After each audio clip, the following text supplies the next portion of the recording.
Well, this one's just for you. I've decided to hodgepodge together what I think is going to work.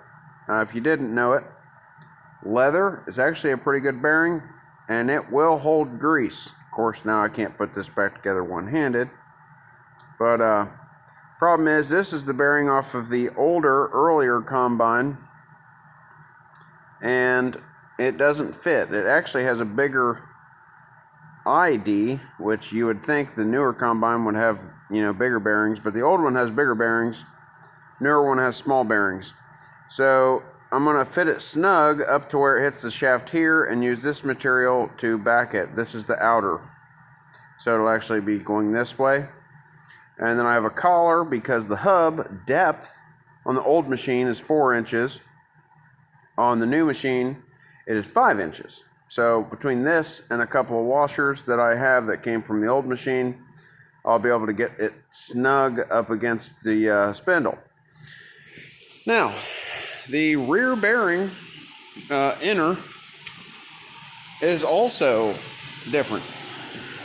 The ID of the old machine's bearing is smaller, so I have to use this bearing race. And I have wrapped it in heavy leather. I've got some wood glue. It's in front of the heater here.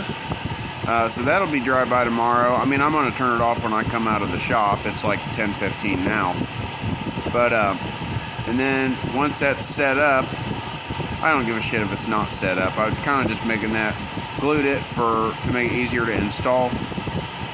Again, I'll just dip it in oil. The leather will soak up the oil. I'll pack the hub full of grease. This will go onto the machine like a normal bearing race would, but this is the bearing material. And the ID with this leather is within a millimeter of what it is. So I went ahead and did another wrap around for 2, so it'll smush it. It's going to smush all this excess because the hub, this is a roller bearing, so the hub is going to be tapered and smush this snug up against this inner race and use the leather as the bearing material.